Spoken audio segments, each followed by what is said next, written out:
always nice to hear an encouraging message, and that's why we enjoy our Motivational Monday series. Absolutely. Award-winning author Stacy Hawkins Adams is here to share this week's interesting topic. Listen louder! Excuse me. I'm sorry, I'm back there in the booth. There you go. Hey, Listen Stacy. louder. Good morning. Good to see you. Good to see you and hear you. Yeah. So this is a topic that is so important, and you and I were talking before we came on. I just watched this detective series where the detective would ask a question and then just stare for an eternity, and people would just keep talking. They felt heard. Yeah, and you said there's a rule you had, which was 17 seconds? Yes.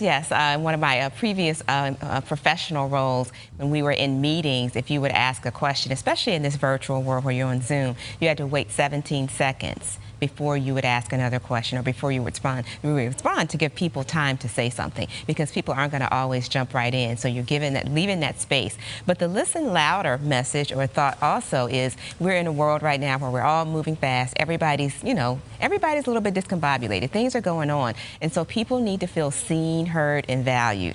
And a lot of times when we're listening to someone speak, we're also formulating our answer. So the listen louder message is, what if we just took time to pause, actively listen, not to respond, but listen to what they're truly saying. And sometimes the silence is what you hear too.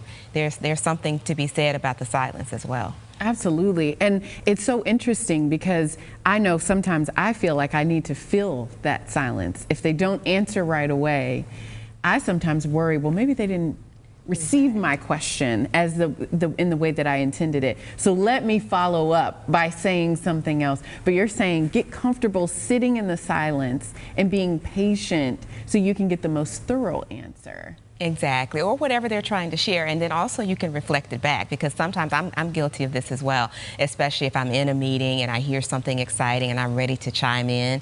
So I may jump in before they finish their thought. So the idea of listening louder is, let me take a pause, let me actually let them finish, and then if I need to jot notes down or jot down my ideas so I'm not speaking over them, let me do that, but then also reflect back. Here's what I think I hear you saying, and here's my perspective on that. So you can use that if there's a disagreement. You can use that if someone is just frustrated because they don't feel like they're being heard, or even in that professional scenario where you're in a team meeting and you really want to chime in, but you don't want to interrupt.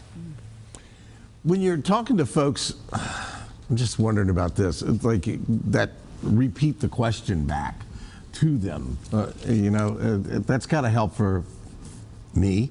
Because I'm not always getting all the information when it first comes through.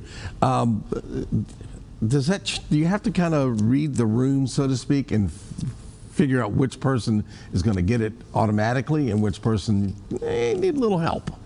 Very true. So what I hear you saying is you want to figure out how to read the room. Thank you. Yeah. And figure out the best way in time to reflect back. And so I say that's actually a good skill, because listening louder is listening audibly, but it really is reading the room. It is reading what is happening in this situation. How is everybody else responding to this? Do I need to lower the temperature? Do I need to bring everybody's spirits up? Do I need to say, let's take a break because I see that people are tired? So listening louder is listening with all of the senses, so that you are more aware, you're engaged, and you're really adding something valuable to the situation or to the conversation. That's really good insight, because I think sometimes we are so focused on what we want to say and what we want to share that you could be missing some key details: a person's posture, the way that they say words, what they say, but also more importantly what they don't say. Exactly. That can give you more information.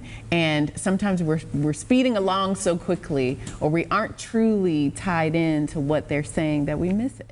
Right, because you're focused on the to-do list, what's next, what's got to be achieved, what is the deadline. But the other challenge to this is listening to yourself, because a lot of times, I see you chuckling, listen to yourself, Bill.